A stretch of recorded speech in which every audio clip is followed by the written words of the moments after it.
It's good morning here. Yes, it's still morning for. It's still morning. Yeah. Yeah.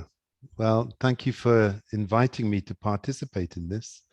I'm a professor of architecture at the University of Johannesburg. I'm the director of the Graduate School of Architecture.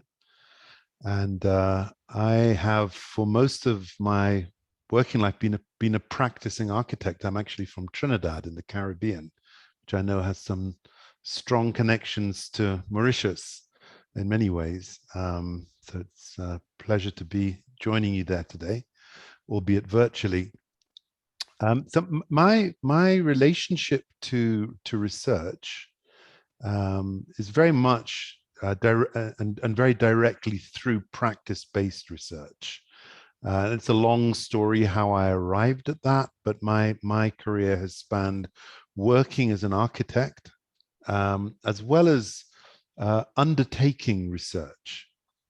And that led me to pursuing a practice-based research PhD through RMIT, the Royal Melbourne Institute of Technology in Australia, that had a campus in Barcelona. So I had an unusual kind of route to the academy, not the conventional route. And I presented my PhD a few years ago in Barcelona. This is the scene of that presentation. And it was a really very interesting model of research to pursue. It's one that I welcomed because it allowed me to pursue research through my practice by reflecting on the work that I was doing, that I was undertaking in the course of my practice as an architect.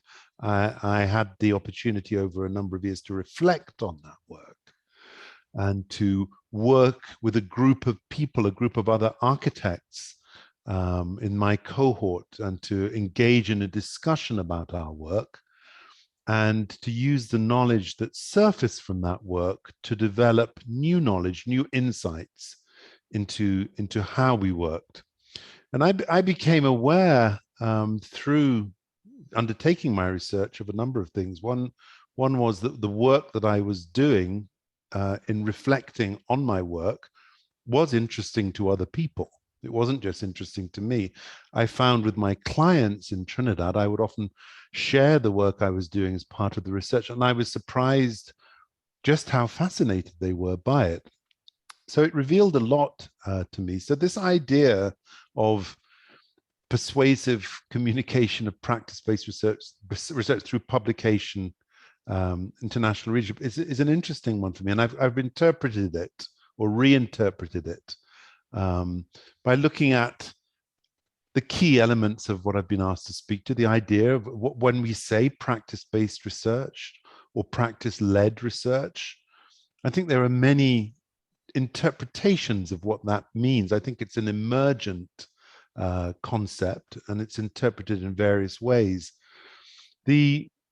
The manner in which I've pursued it, since I began that process, I've pursued it here in South Africa, where I'm developing a practice-based research PhD for architects at the Graduate School of Architecture. I've been involved with the introduction of a practice-based program at Virginia Tech in the US, and a number of other institutions. And it's interesting to observe how the nuanced and particular ways that creative practice-based research is compelled to intersect with the traditional tropes of academic and scholarly research, and to observe sometimes the resistance that there is from the traditional thresholds of knowledge to these new ways of learning and new ways of understanding. So I'm really interested in that. I'm really interested in the way that this is a new form of research, in a sense breaks boundaries and compels us to kind of look at knowledge creation, knowledge dissemination in different ways. And the idea of the communication of that, in traditional research, that communication was almost exclusively undertaken through text. That's changed and is continuing to change. Information is no longer constrained to text. It's useful to have criteria or bases for knowledge that can be commonly understood, that represent a common language. But I think we have to accept that the communication of knowledge, and particularly through creative practice-based research, does not always reside in text.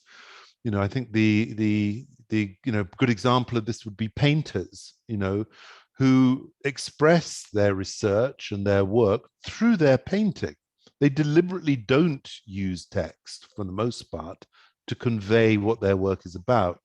So how we communicate the value in our work, whether to ourselves, our peers, or to each other, I think is a very important concept for us to recognize and appreciate, not simply in how it might be applied to the conventional or the conventions of the academy, but how it can be communicated responsively to contemporary context. Similarly, the idea of publication. Again, the idea of peer-reviewed journals, the often constrained channels through which research can be published, I think also equally does not really reflect the expansiveness of creative outputs, and in my case, architecture. Is building a building the same as publishing it? Where does that lie? Or are we only going to recognize as credible research output in architecture only buildings that are reproduced in peer-reviewed journals, because there are very few peer-reviewed journals for the publication of architecture. So this idea of publication, I think, is a really critical notion and idea, and it's important that we're explicit in understanding what we mean by publication, what is meant by publication. Again, not constraining ourselves to the conventions all the time. That may be necessary on occasion, but it's not definitive in my view. And then international reach, I think, is another important part of this this topic. I think we're all aware of the power of communication and how that has allowed us to connect as we are connecting today. So this idea of international reach, again, I think has another dimension and importance. And I think Nicola's presentation just now really spoke to the importance of, in a way, targeting or focusing, or having the capacity to target or focus our reach or our engagement globally, or with a specific focus. And I think that there are some really potent examples, certainly in my field, of effective and persuasive communication of research, or the publication of research. This, to me, is a really good example of an effective communication of research with international reach. It's a pavilion that was constructed in London by some friends of mine and colleagues of mine, people who were in the same cohort as I was at RMIT, some architects from Ireland. And these architects were commissioned to construct a pavilion or a folly at a festival in London about 6 years ago. So this represents research output. This building has no designated function. It's not an office or a house. It's what one might call a folly. It exists for its own sake, to explore a range of ideas about material, color, the presence of the building. It's a group project undertaken by a number of different architects. And it has had a great impact, an important word in terms of research and the academy. It's influenced many students globally who refer to this project. And in terms of its reach, if you Google Irish Architects Pavilion, you get hundreds of hits on the internet. So it strikes me as being a really good example of how creative practice-based research somehow bursts the boundaries of the conventional way in which research might be generally categorized or formulated within the conventional tropes of the academy, and how research can have impact. It can be published, in this case, on the net, and it can, through that publication, be disseminated, and it absolutely can have an international reach.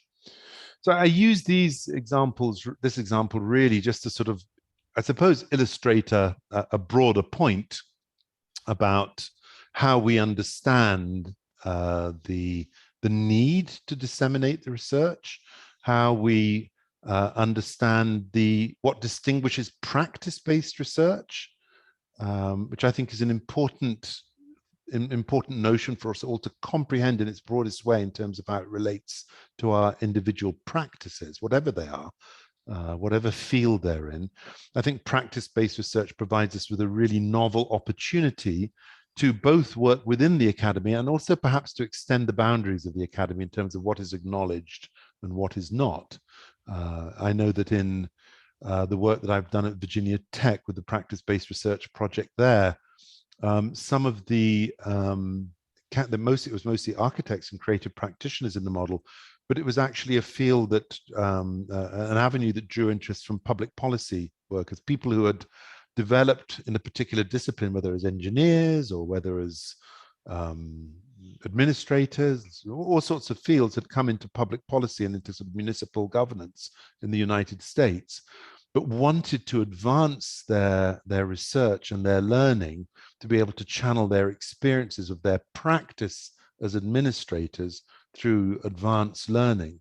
And how they represented that knowledge became quite complicated, because the work that they had done that demonstrated their achievement and their accomplishment within their practice was not work that was conventionally recognized in the academy.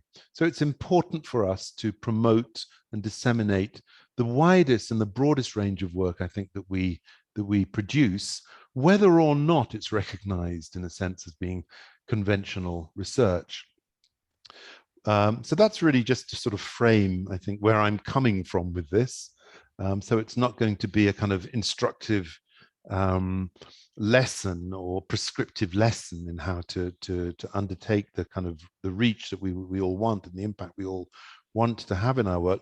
It's more a kind of strategic overview about how one might conceptualize an approach to the dissemination of practice-based research. So I've said here, you know, what, why, and how. And, you know, to start off with, you know, what do we mean by practice-based research or practice-led research? You know, what are the artifacts of that research? Again, in conventional research, that would be very likely to be text. It may be records or reports of experimentation, scientific experimentation. But in different practices, it can mean really very, very different things. So we need to be clear in our own minds about what constitutes our research. Is it written? Is it drawn? Is it represented? Can it be represented visually? You know, how might we understand it?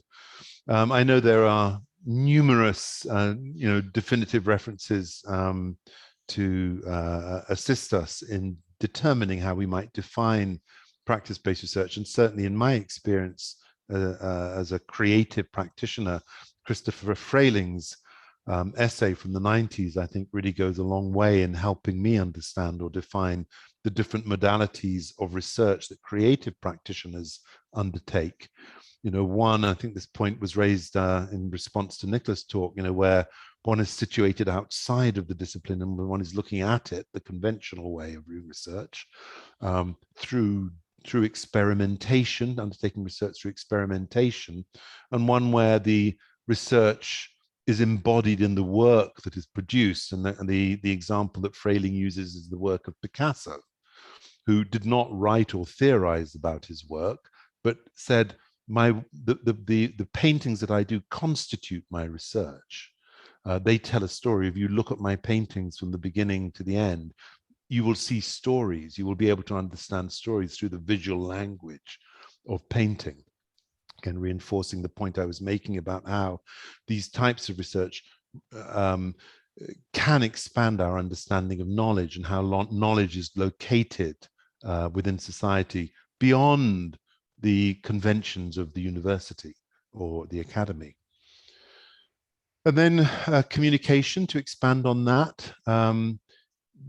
To understand communication is a means of conveying the work. How we convey it, how we convey the context of the work, how we locate the work intellectually, I think is an important dimension of the communication of it. The form of it, how the work is identified. Again, I was referring to buildings or built projects for an architect or a sculptor in creative practice.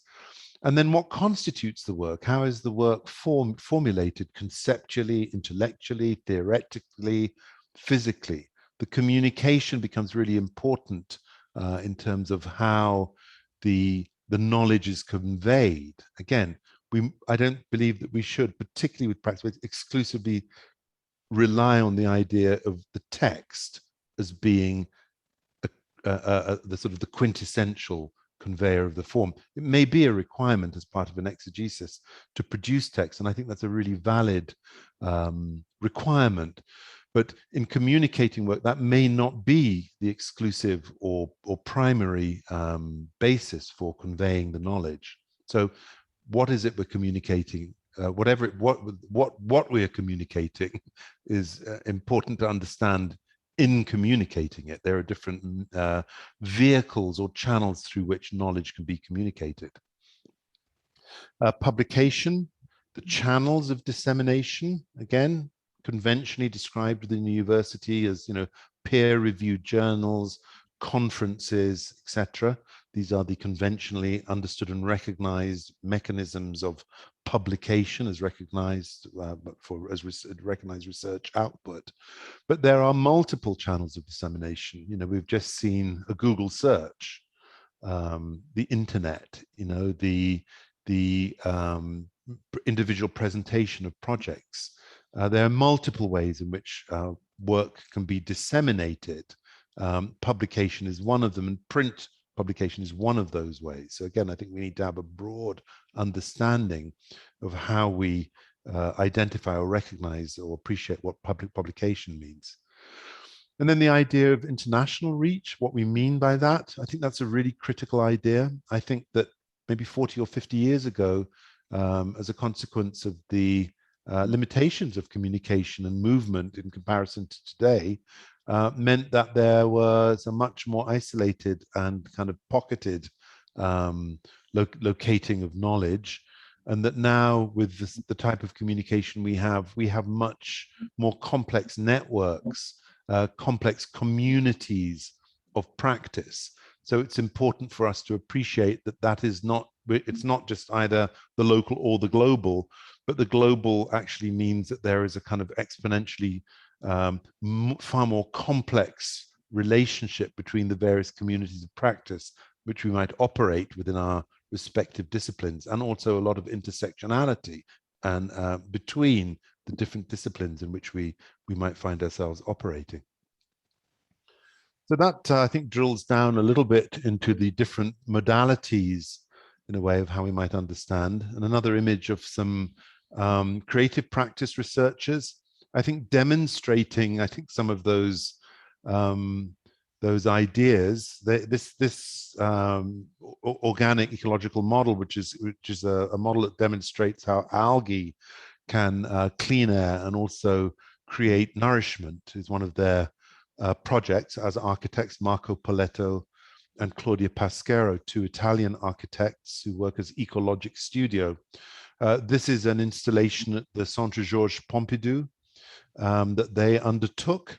This is their research. This is an embodiment of their research. There's no writing on it. There's no text on it other than descriptive text or manuals towards its construction. They're not theorizing about this. They're making it and experimenting with form. The work constitutes part of an exhibition, and they are careful to commission photographers to document their work and then disseminate this work, to publish this work through a range of portals, through architectural journals and magazines, through architectural websites, through lectures, and through conferences. And they do this internationally. Their work is disseminated internationally, and they're regularly and constantly invited to continue and pursue a variety of research projects at different locations globally.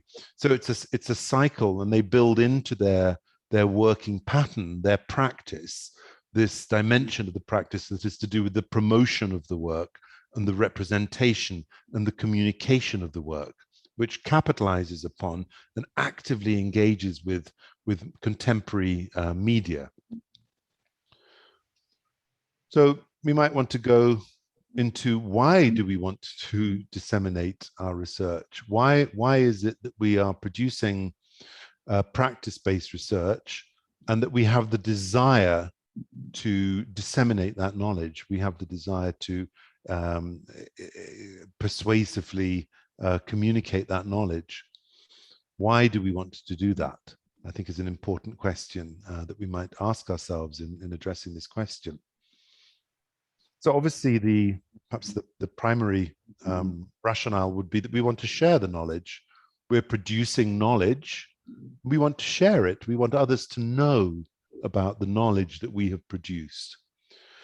We want to disseminate it. We want to make sure that that knowledge is distributed to different places, that it's widespread. It's not just shared with the person that is sitting next to us in the library. It's disseminated in different circles, in different arenas. It might be important for us to know that our work is being disseminated, it's being distributed. We might want to respond to this. We might want our work to have this reach because we want to increase the volume or the body of knowledge around our practice. It might be an important dimension of the motivation for undertaking our work. We might want to contribute to the development of knowledge. We might be, our practice might be work that relies on exchange and interaction. It might help others. It might constitute part of an advancement of society. The knowledge might be part of a process of development. We might, on a more pragmatic level, want to do this because we want to attract funds and grants. We need to get more money to do our research, so we have to disseminate. We have to share the knowledge we're producing so that more people know about it. So it generates a profile, and as a consequence, we can attract funding and grants. It might be that we want to engage with others, that we want to engage with a discourse with others about the work that we're doing. So we're not just working within the conventional frameworks or communities within which we habitually work. We might want to expand that so that we have a broader engagement. And then we might want to generate research output for academic advancement, which is, I think, very often the motivation for the response to this type of question, that in order to satisfy an academic requirement, in order to advance our promotion within a university, it might be that we're required to produce recognized, acknowledged research output. So these are a range of motivations that promote why we might do work.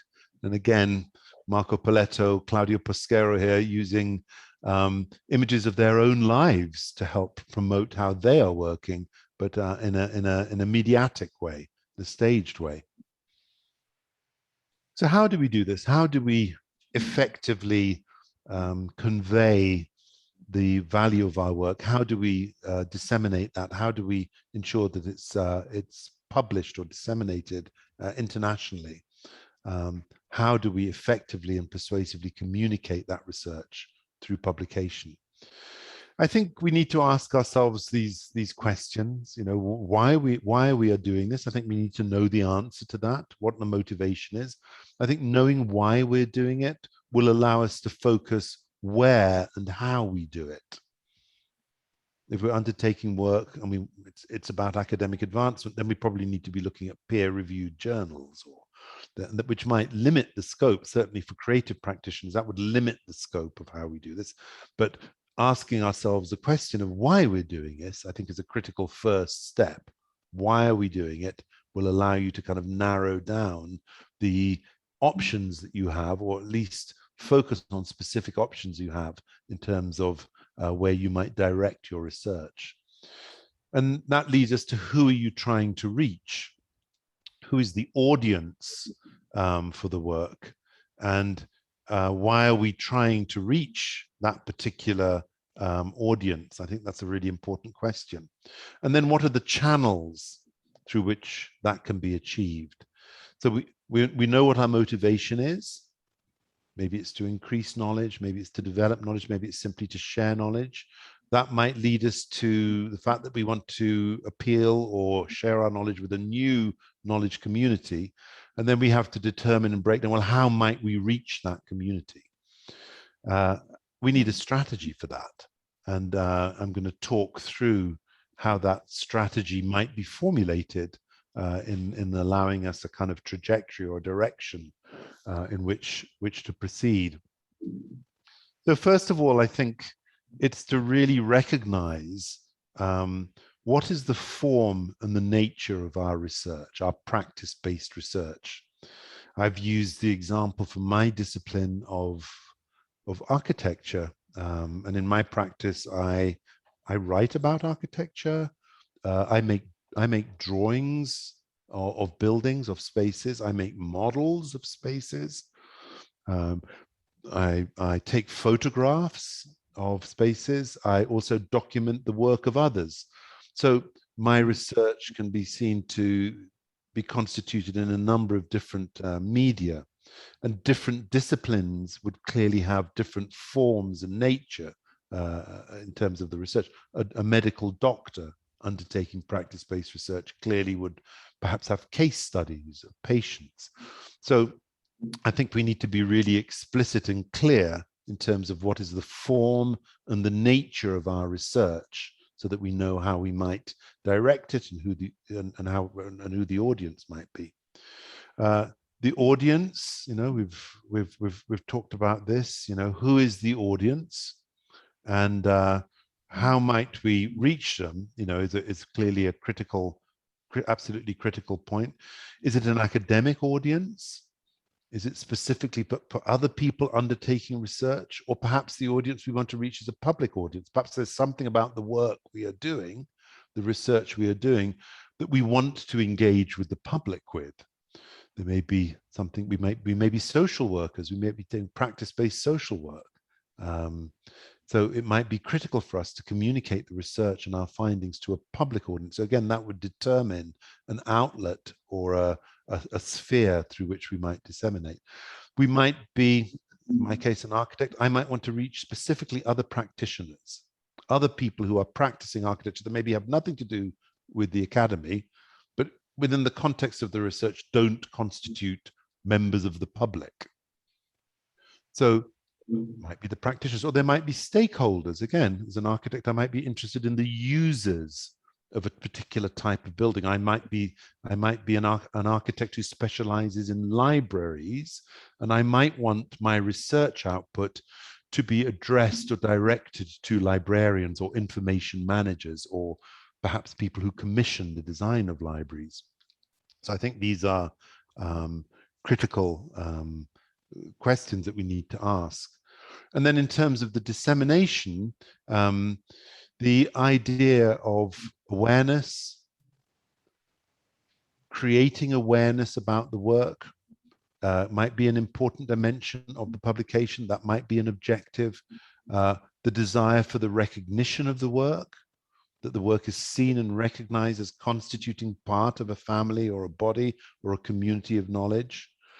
Engagement with the work. I may be promoting ideas for which I want to get feedback. Nicola was talking earlier in terms of her reference to citations or literature review of reading into other domains that maybe are in opposition to the position one might be supporting or maintaining or proposing through research. So engagement might be an important dimension to to this. And then funding, as we spoke about earlier, in terms of obtaining resources to do continuing work.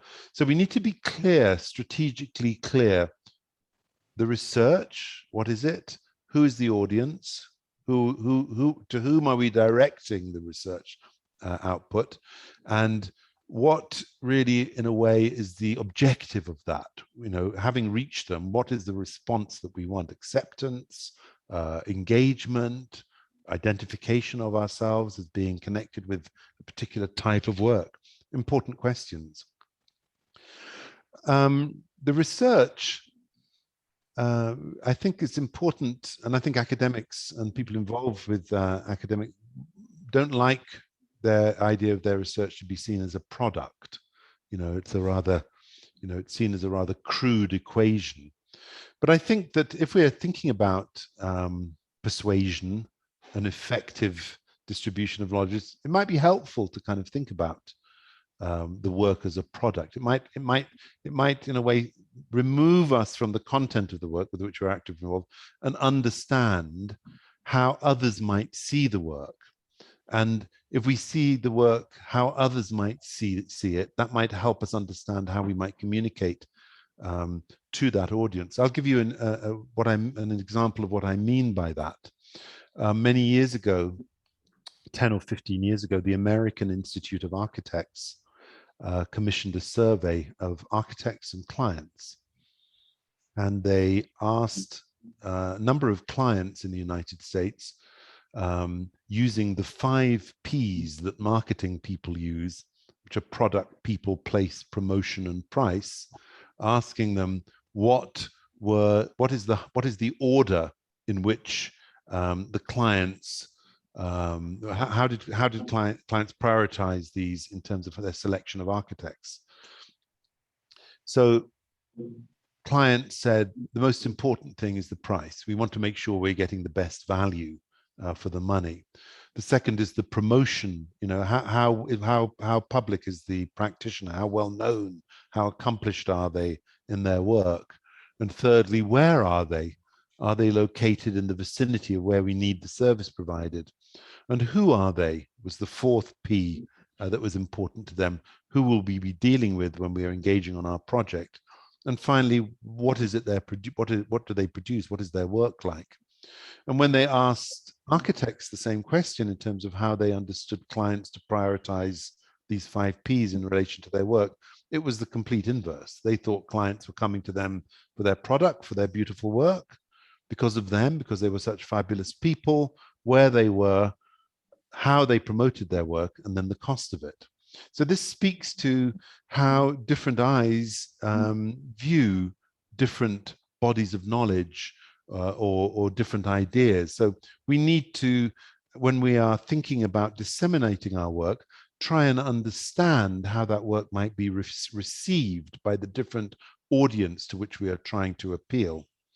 And I think we need to understand exactly what it is that we are offering. Again, it may be in the form of a text, but it might not be. It may be images of, in some way, that reflect the practice-based research that we're doing. There may be specific different types of artifact. There may be a need to convey, because of perhaps the international ambition of the mission that we're on, to do it digitally, or perhaps it can be done analogously. Perhaps there's a tangible object. So we need to recognize the form and the nature that research takes in order to understand how it can be disseminated. The audience, you know, coming back to this point, who are you trying to reach? Again, I think that comes out of the motivation for doing the research. Again, we talked about the stakeholders, we spoke about the practitioners, we spoke about other academics. Coming to this point about these 5 Ps, what do they need or want? What does that particular group want? In communicating practice-based research to fellow academics, what they might want to get out of the work is going to be completely different, or very likely will be very different, to what a stakeholder who might have an interest in the work as a user of the outcome of the work that is being discussed. So I think that that's a really important thing to understand. And then what's the value in your work for this audience? What is the benefit that they will receive? So if I am a stakeholder and I want to learn about Mark Raymond's practice-based research into libraries, what value will that research give me? It may be that there's a theoretical dimension to the research that would appeal to an academic, but as a user of the knowledge, I'm not interested in that. I may be interested in other concerns within it. So I think it's important to understand where the value lies. What is the value proposition of the work in terms of how we are channeling or directing the work? So all of these important and critical ideas in relation to how the work is disseminated. How we disseminate, I think we need to plan the structure of the research as we're doing it and align those outputs with milestones. As we undertake research, I think we need to kind of determine there may be points at which the research is not complete, but it can still be disseminated. It can still be published in part. I think these days it's absolutely critical that there's a visual identity to the work, whether it's in terms of how we reproduce work as text, or whether it's how it's represented through the different social media that are available to us. I think it's become critically important that work has a visual identity now, and I think that's something important to recognize. Online identity, an important dimension, and to identify yourself within the context of your work. It comes back to this point about the reflective nature of research, individually, within a community, within a discipline. Who are you? And which are the channels that you are going to work through? Is it going to be through a conventional peer-reviewed publication, or is it through media, the larger media, social media, through online publishers, through conferences? We need to activate interest in the work we're doing. So there may be activities that we can participate in that may not be the primary effort of communicating the work, but it supports the overall value and the communication of the work. And then, of course, direct contact with publishers, stakeholders, the press, media, calling people up, meeting people, discussing work with people within the context in which we want the work to circulate, making direct contact. So, for example, if one does want to do an orthodox conveyance of the work with a recognized publisher, to make contact with the publisher, ask them, what are they looking at? Are they interested in the work?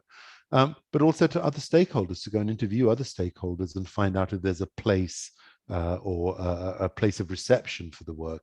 And of course, looking to see if there are angles of the work that might appeal to the press, that might appeal to the media. Again, these might not be the primary channels or outputs. They might help assert a profile that in working around the advancing of the presencing of the work and oneself within a community, when we do now come perhaps to a more conventional publication, then we have a presence, we have a kind of profile that would help support the credibility of the work we're doing beyond and outside of the academic and intellectual credibility of the work. And then finally, of course, identify and deploy the tools that we have available, and these are not just books, or conventional texts, the academic products, but they're also websites, social media, professional media, the scholastic professional media, and then the academic media that are available to us all. But I think the key thing is, to try to remember that the work that we produce as practitioners in whatever we practice really needs to be, in a sense, the embodiment of what we do. And it's about finding ways or intersections with the media, with the world around us, with society around us, to be able to make powerful and tangible connections that speak to the work, speak to the identity of those producing the work, and also help to publish or disseminate the work in a really resonant and truly impactful way, as the Irish Pavilion did. And on that note, I'll finish. Thank you. Thank you so much, Professor Mark Raymond. That was a really captivating presentation and asking us to think outside the box. So really captivating. And I know that we are a little bit behind schedule. If it's okay with everyone, we'll have lunch at 12:45. So that we can use the next minutes that we have to ask questions to Professor Mark Raymond. So please go ahead. I know I can feel your brain buzzing and other questions that you have. You wish to ask him. Any volunteers? Practice-based research. Yes, Sanjay. Thank you, Professor, for your presentation. How do you ensure rigor in your research, especially when you are sending it for publication? The question is, how did you ensure rigor in your? So, how did you ensure rigor in your presentation when you're sending to publication? Yeah. I'm not sure what you mean by rigor. Could you clarify what you mean? So what I mean is practice-based research is a lot to do with subjective kind of feelings. And you know that these most of the journals will accept more of objective kind of research. So they will ask you this concept of variability and repetition, validity and rigor. So how do you ensure that what you're doing will be acceptable by whoever is publishing your work? Well, I think I understand the question. Yeah, I think certainly that really I think it depends on the nature of the practice, and it also depends on where one is choosing to publish the work. And I would use the word here, publish, in its broadest term. So, for example, if you know, in submitting work to journals or magazines, one is relying on the peer review or the editorial panel of the journal to determine whether the work that is being presented constitutes an adequately rigorous proposition. And I think that it's true that the conventions in determining cultural production are different to the ones that govern the production through text. So I think that I would argue that one would rely on whoever is reviewing the work in determining its acceptance, and also the academic community in which that work is being produced, if indeed it is being produced in an academic community. Because again, I think one must also realize that practice-based research goes on all the time outside of the university. One could argue, certainly I would argue that most creative practitioners are continually involved in practice-based research. They're not codifying it within the institution of the academy, but they are producing practice-based research. And the test of that, or the quality or the rigor of it, one could argue is determined in certain instances by the demand or the reaction or the response that work's received. Sometimes not. Sometimes, the work of very successful cultural practitioners is not recognized till long after they're dead. But if one wants to project one's work into the public domain or into the specifics of an academic domain, then one needs to rely on the community from which one emerges, this community, for example, to determine whether the work is sufficiently rigorous, and then also the audience to which the work is being directed. Thank you. Other questions? Yes, Denisha. Thank you so much, Professor, for this excellent presentation. I'm actually conducting experimental research whereby I'll be exposing my audiences to social advertisement. All right? And I have to observe social what? Sorry, I didn't catch. Advertisement for charities, different types of adverts. And I have to observe behaviors of my audiences. So in this case, what would you advise as the best approach or strategy, I would say, to disseminate it both to academics and the public? Yeah, that's a good question, and I'd love to know. I mean, I'm just trying to imagine what social advertisement is, and it sounds really interesting to me. But the fact that it has a social dimension, I think the fact that it sounds to me like it's something quite novel. It's not a habitual mode of advertisement. That may be something I think that would be interesting to the public. You know, it may be something that is interesting to society, you know, and that to me suggests that maybe a journalist might be interested in that.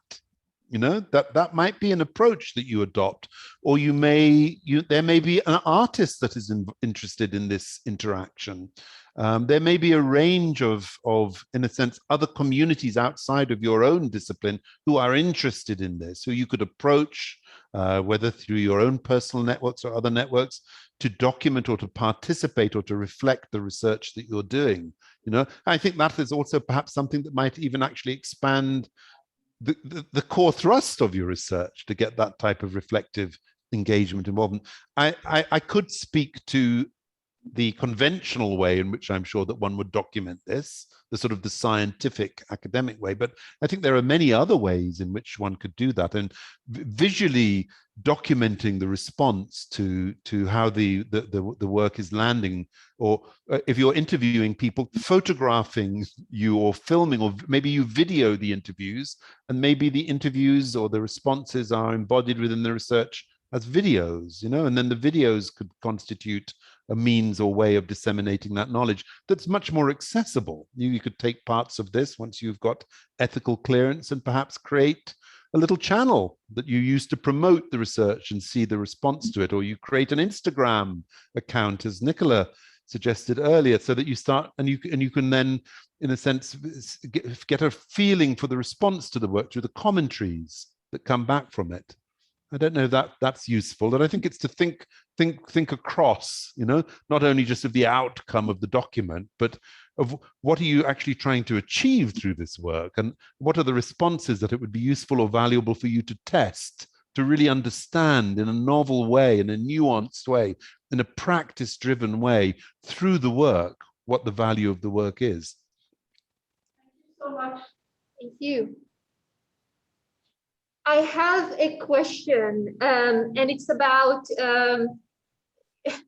understanding the local context in Mauritius when we are looking at research output and the way that, you know, funds go, you know, they're distributed.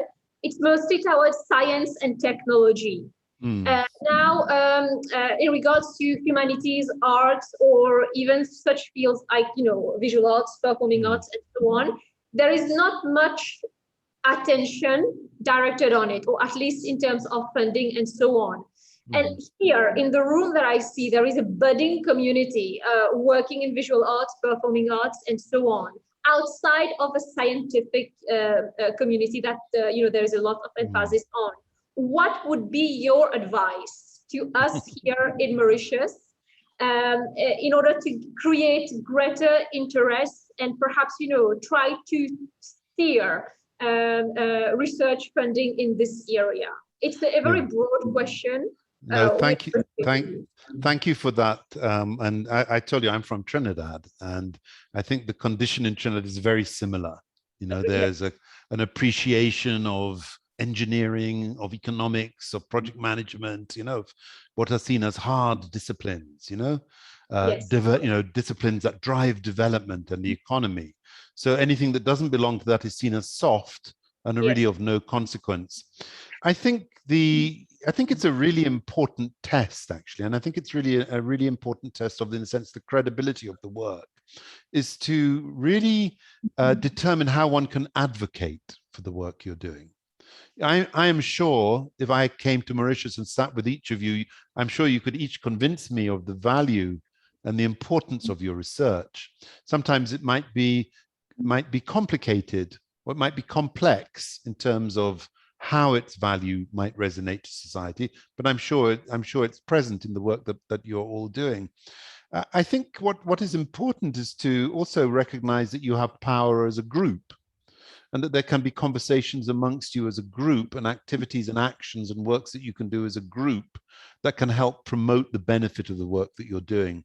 I think very often, once people see the research, even members of the public see the research and they understand what you're doing. And I've seen this in the Caribbean with planning projects that I've been involved with, you know, that are research projects about communities underprivileged communities in Port of Spain in Laventille, that once you advocate, once you promote the research, once you take the effort to, in a sense, broadcast or disseminate that work so other people see it and they understand why you're doing it, I think that absolutely helps to raise the profile of the work. And I also think it's a really valuable exercise. Sometimes we're so immersed with our work, we're so concerned with, in a sense, having to satisfy the academic requirements and the way we do it and how we perform and the time constraint and the pressures of it, that sometimes we can lose sight a little bit.